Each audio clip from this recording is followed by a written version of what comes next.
एक छोटे से शहर में जहां सब एक दूसरे को जानते थे, वहां एक स्कूल था जिसमें बड़े बड़े बरगद के पेड़ थे। इन्हीं पेड़ों के नीचे अनगिनत कहानियां शुरू हुईं। ऐसी ही एक कहानी थी आरव और मीरा की। आरव एक शांत लड़का था। उसे लोगों से ज्यादा किताबें पसंद थीं। उसके पिताजी पोस्टमास्टर थे, एक सीधे सादे आदमी जिनके अपने बेटे के लिए सीधे सादे सपने थे। आरव ने बड़ी चीजें बनाने का सपना देखा, ईंटों से नहीं बल्कि कोट से। उसने एक ऐसा भविष्य देखा जिसकी उसका छोटा शहर अभी कल्पना भी नहीं कर सकता था। वह शर्मीला था, लेकिन उसकी आंखों में एक ऐसी आग थी जो महत्वाकांक्षा और अपने परिवार के प्रति गहरी जिम्मेदारी की बात करती थी। मीरा एक शांत धारा की तरह थी। वह जीवन और हंसी से भरी थी। उसके पिताजी शहर की सबसे पुरानी मिठाई की दुकान के मालिक थे। उसमें इलायची और चीनी की खुशबू आती थी। उसका सपना पढ़ाना था। वह ऐसे बच्चों के लिए एक स्कूल खोलना चाहती थी जो उसे खरीद नहीं सकते थे। मीरा दुनिया को दया के साथ देखती थी। उसे विश्वास था कि भलाई का एक छोटा सा काम सब कुछ बदल सकता है। वह ऑब्जर्वेंट और थॉटफुल थी, छोटी छोटी डिटेल्स को नोटिस करती थी जिन्हें अक्सर दूसरे मिस कर देते थे। उसका परिवार पारंपरिक था।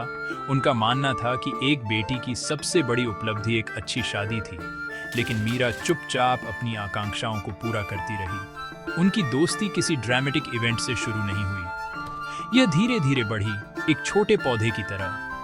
यह एक भीड़ भरी क्लासरूम में एक टेक्स्ट बुक शेयर करने से शुरू हुई। यह स्कूल असेंबली हॉल में छोटी छोटी मुस्कुराहटों के आदान प्रदान से बढ़ी। आरव को अक्सर अपने लंच बॉक्स में एक एक्स्ट्रा मिठाई मिलती थी, मीरा की तरफ से एक साइलेंट गिफ्ट। बदले में मीरा को अपनी नोटबुक में एक मुश्किल मैथ प्रॉब्लम सॉल्व मिलती थी, आरव की तरफ से एक शांत जेस्चर। दया के इन छोटे अनकहे कामों ने उनकी दो बहुत अलग दुनियाओं के बीच एक पुल बनाया।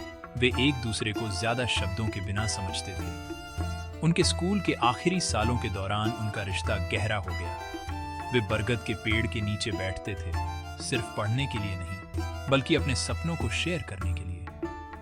आरव ऊंची इमारतों वाले शहरों और कंप्यूटरों के जादू की बात करता था। मीरा खुश बच्चों से भरी क्लासरूम और ज्ञान की शक्ति की बात करती थी। उन्होंने कभी एक दूसरे से हमेशा के लिए वादा नहीं किया। इसके बजाय उन्होंने हमेशा एक दूसरे के सपनों को सपोर्ट करने का वादा किया। तुम बहुत बड़ी चीजें बनाओगे, मीरा कहती थी, और तुम महान दिमागों को आकार दोगे, आरव जवाब देता था। यह आजादी का एक वादा था, एक दूसरे को उड़ने देने का वादा था। स्कूल के बाद जिंदगी ने उन्हें अलग अलग दिशाओं में खींच लिया, जैसा कि वे जानते थे कि ऐसा होगा। आरव को एक बड़े इंजीनियरिंग कॉलेज में एक स्कॉलरशिप मिली जो एक बस्टलिंग शहर में था। शहर शोरगुल वाला, तेज और उसके शांत होम टाउन से बहुत अलग था। उसे बरगद के पेड़ की छांव और मीरा की मौजूदगी का फेमिलियर कंफर्ट याद आता था। उसने बहुत मेहनत की। वह दिन रात पढ़ाई करता था, अपने सपने और अपने परिवार के प्रति महसूस की गई जिम्मेदारी से प्रेरित था। वह अक्सर भीड़ भरे शहर में अकेला महसूस करता था, एक विशाल समुद्र में एक छोटी नाव। लेकिन मीरा से किए गए उसके वादे की याद उसे मजबूत रखती थी। मीरा अपने शहर में ही रही। उसने लोकल कॉलेज से अपनी शिक्षा की डिग्री पूरी की। उसका जीवन पारिवारिक कर्तव्यों से भरा था। वह पिताजी की मिठाई की दुकान पर मदद करती थी और अपने छोटे भाई बहनों की देखभाल करती थी। उसका स्कूल शुरू करने का सपना दूर लग रहा था। समाज और उसके रिश्तेदार अक्सर उसे याद दिलाते थे कि अब शादी करने का समय है। एक लड़की की असली जगह उसके घर में होती है, वे कहते थे। लेकिन मीरा ने चुपचाप दृढ़ संकल्प के साथ अपने सपने को पकड़े रखा। उसने अपने छोटे से आंगन में पड़ोस के बच्चों को मुफ्त ट्यूशन देना शुरू किया, एक बड़े लक्ष्य की दिशा में उसका पहला कदम। कुछ सालों तक वे एक दूसरे को चिट्ठियां लिखते रहे। बढ़ती टेक्नोलॉजी के दौर में उनका रिश्ता कागज और स्याही से जुड़ा हुआ था। आरव अपने मुश्किल सब्जेक्ट्स, ऊंची इमारतों और अपनी लोनलीनेस के बारे में लिखता था। मीरा अपने स्टूडेंट्स, दुकान पर नई मिठाइयों के स्वाद और अपने परिवार के दबाव के बारे में लिखती थी। हर चिट्ठी दूसरे के लिए ताकत का स्रोत थी। वे एक अनुस्मारक थे कि कोई कहीं उनके सपने में विश्वास करता था। उन्होंने कभी एक दूसरे को रोका नहीं और न ही ज्यादा समय की मांग की। उनका प्यार धैर्यवान और निस्वार्थ था। आखिरकार जिंदगी और भी ज्यादा डिमांडिंग हो गई। आरव ने अपना करियर शुरू किया। एक सॉफ्टवेयर कंपनी में लंबे घंटों तक काम करता था। मीरा की पारिवारिक जिम्मेदारियां बढ़ गईं। चिट्ठियां कम होने लगीं। फोन कॉल छोटे होने लगे। दूरी अब सिर्फ मीलों में नहीं थी, ये उन अलग अलग दुनियाओं में थी जिनमें वे रहते थे। कोई लड़ाई नहीं थी, कोई अलविदा नहीं था, केवल वास्तविकता की एक शांत दर्दनाक स्वीकार्यता थी। उनके रास्ते अलग हो गए थे और उन्हें अकेले चलना पड़ा था। बरगद के पेड़ के नीचे किया गया उनका वादा अब सिर्फ एक फेंट मीठी याद थी। साल बीत गए। उन्हें आखिरी बार देखे हुए लगभग 15 साल हो गए थे। आरव बहुत सफल हो गया। वह बेंगलोर में एक बड़ी टेक्नोलॉजी फर्म का हेड था। उसके पास एक अच्छा अपार्टमेंट, एक फैंसी कार और सब कुछ था जो सफलता को दर्शाता था। उसने कोट के साथ बड़ी चीजें बनाने का अपना सपना पूरा कर लिया था। फिर भी उसे अक्सर अपने अंदर एक खालीपन महसूस होता था।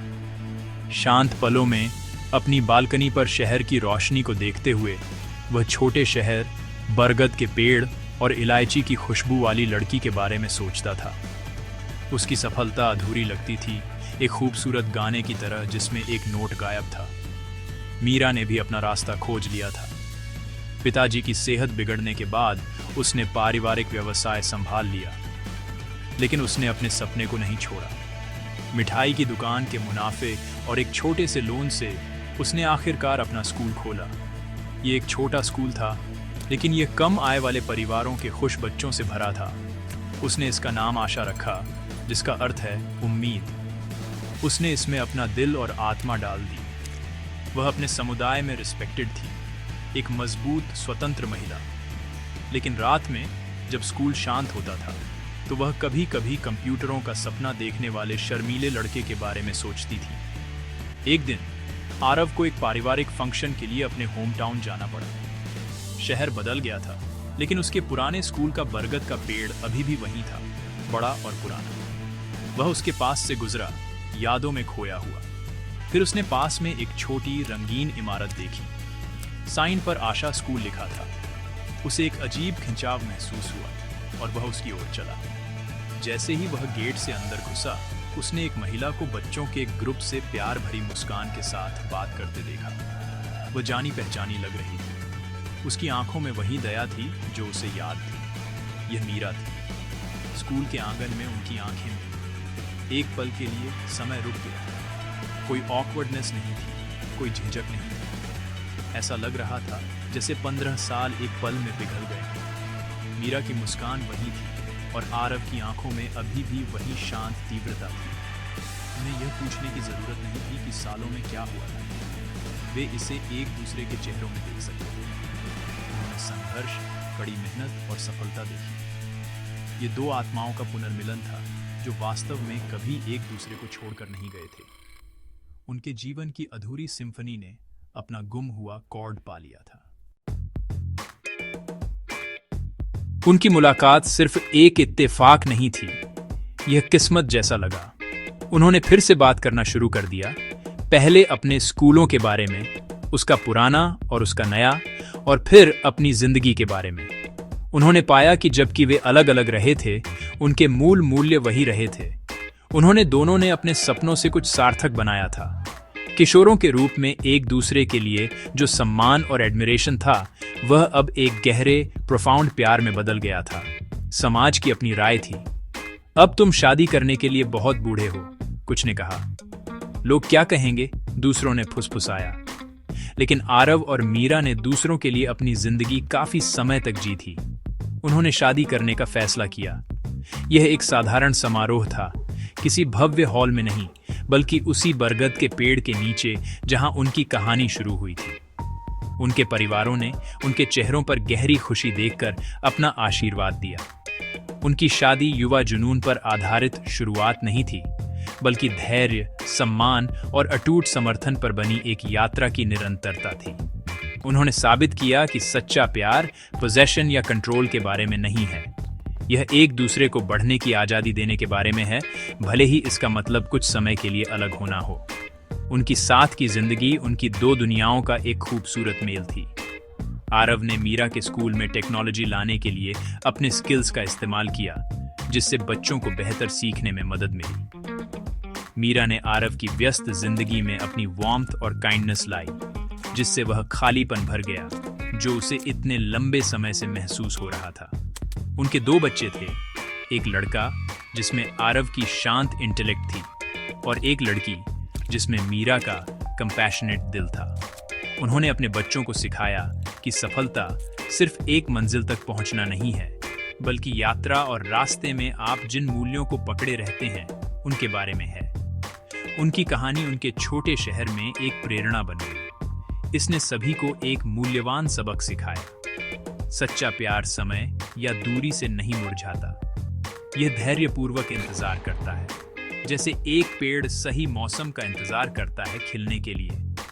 आरव और मीरा की यात्रा ने दिखाया कि अगर एक रिश्ता आपसी सम्मान, आजादी और साझा सपनों की नींव पर बना है, तो यह किसी भी तूफान का सामना कर सकता है।